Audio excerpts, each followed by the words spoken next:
Hi, it's Ariella, and I'm going to read you the story, The Rainbow Goblins by Ul de Rico.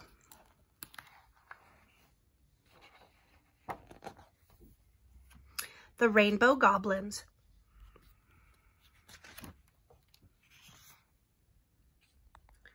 Once there was a land that lived in fear of 7 goblins. They were called the Rainbow Goblins, and each had his own color, which was also his name. Red, orange, yellow, green, blue, indigo, and violet. Yellow, being the craftiest, was their chief. The goblins lived on color. They prowled the valleys and climbed the highest mountains looking for rainbows, and when they found one, they caught it in their lassos, sucked the colors out of it, and filled their bellies with its bright liquid. Only one place in the land had never known goblin fear, the hidden valley called the Valley of the Rainbow, where the great arches of color were born. There the animals still lived in paradise. But the Rainbow Goblins had heard tales of this valley, and their mouths watered whenever they thought of the feast that awaited them there. And so they gathered up their lassos and their pails and set off. With great effort, the goblins made their way over the jagged piles of rock that guarded the entrance. When the climbing became difficult, Yellow roared, "Don't lose heart! Think of the delicious colors ahead!" There's the rainbow. And there are the goblins.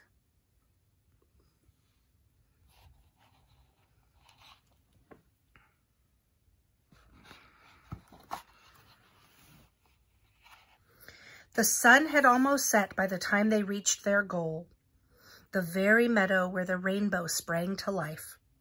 Immediately beneath the meadow, they found a cave. "We'll spend the night here," the yellow goblin roared.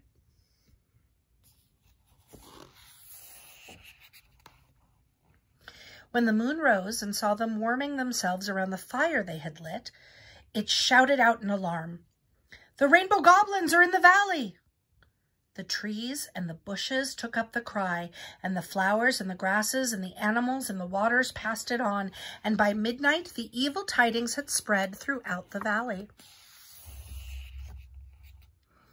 The goblins could hardly contain their excitement. "Soon all the colors of the rainbow will be ours," Yellow gloated. "We'll snatch it as it rises," said Green, "when the colors are still fresh and creamy." The blue goblin cackled. "Look at all the roots dangling from the walls. They're straining to hear our plans. A lot of good it will do them or their friend the rainbow."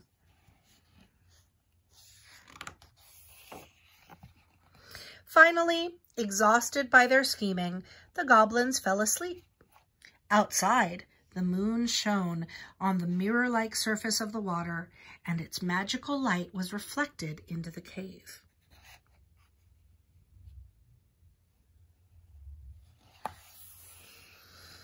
Then all 7 goblins had a wonderful dream, the same wonderful dream about the paradise of Rainbow Land, where all you had to do was lie on your back and open your mouth, and the most succulent colors dripped down your throat. The dream went on, and the greedy goblins drank and drank, and at dawn, just as their bellies were about to burst, they were awakened by a distant clap of thunder. The goblins sprang to their feet and rushed to the mouth of the cave. "A storm! A storm!" Red shouted. "Look how the wind is driving it towards us!" Orange cried.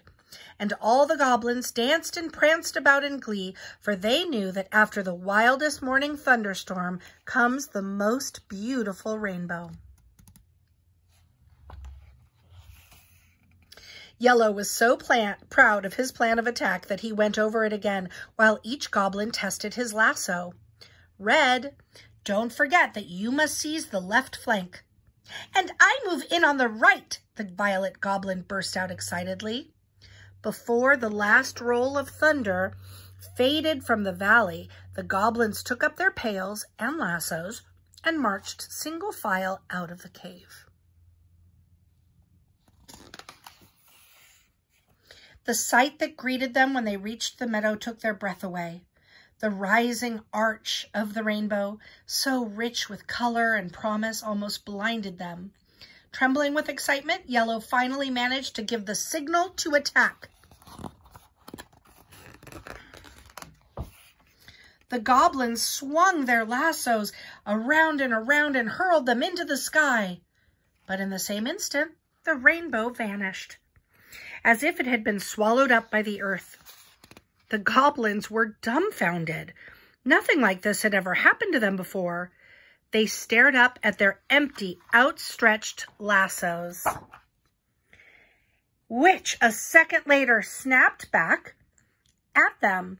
Indigo wept, Blue cursed, Yellow stumbled, Orange cried out, "Treachery!" Violet tumbled to the grass.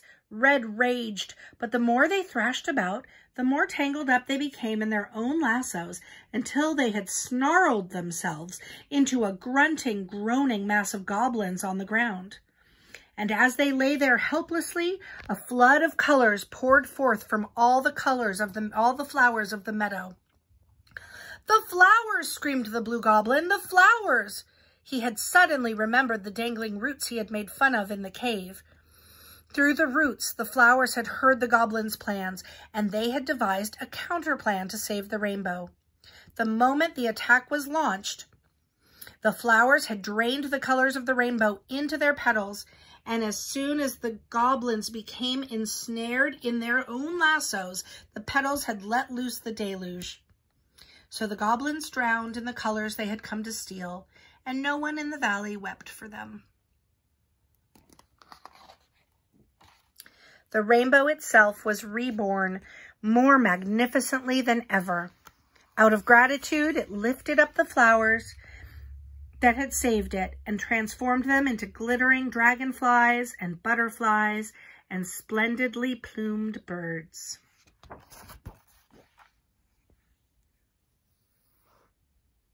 at all those pretty birds.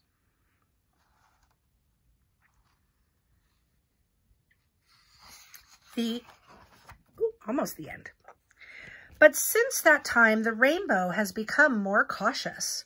Now when it arches across the sky, it's careful not to touch the earth anywhere. No matter how you try to sneak up on it, you can never come to the place where it begins or ends.